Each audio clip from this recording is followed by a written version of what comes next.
Magandang umaga, Pilipinas. Mula sa Pag-asa, narito ang latest sa ating panahon.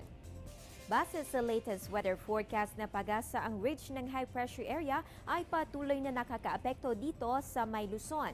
Ang naturang weather system ay nagdadala ng partly cloudy to cloudy skies with isolated thunderstorms. At bagamat malakas po ang mga thunderstorms na yan, nakakaranas naman na panandalian lamang po ang mga pag-uulan na yan. Samantala, pangungunahan ng Philippine Red Cross ang isang earthquake drill sa 5 paaralan sa Metro Manila ngayong araw. Kabilang po dito ang Barangka Elementary School sa May Marikina, Tibagan Elementary School sa May Makati, Ann Claire Montessori sa May Taguig, at E. Pedro Diaz High School at Alabang Elementary School sa May Muntinlupa. Sa naturang earthquake drill, matututunan kung ano ang dapat gawin sa oras na lumindol at kung saan ligtas na pumunta. Habang ito'y isinasagawa, posible magkaroon ng power and telecommunication interruption, traffic jams at class and work suspensions na kabilang sa senaryong maaaring mangyari sa oras na lumindol. Magsisimula po ang naturang earthquake drill mamayang alas 3 ng hapon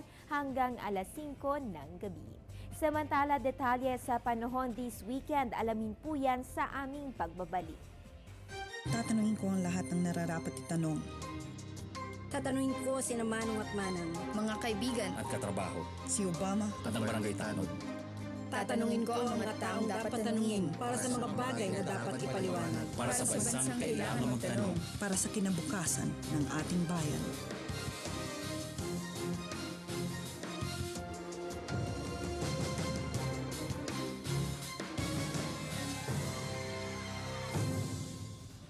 Lagay ng panahon sa mga susunod na araw, alamin natin mula sa 3-day weather forecast ng Pag-asa.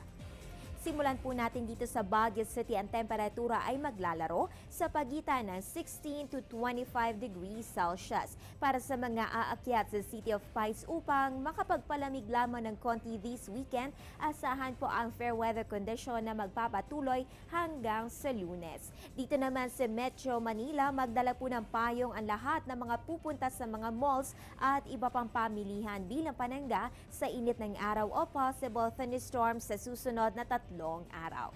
Punta naman tayo sa Metro Cebu. Asahan po ang bahagya hanggang sa maulap na kalangitan na may pulo-pulong pag-uulan o pagkidlat pagkulog bukas sa Sunday at sa Monday. Samantala sa Metro Davao, madaling makakapagpatuyo ng mga labahin pagkat makakaranas po tayo ng fair weather condition this weekend at sa Lunes. At finally, sa may Zamboanga City, expect partly cloudy to cloudy skies with isolated rain showers or thunderstorms sa susunod na 3 araw.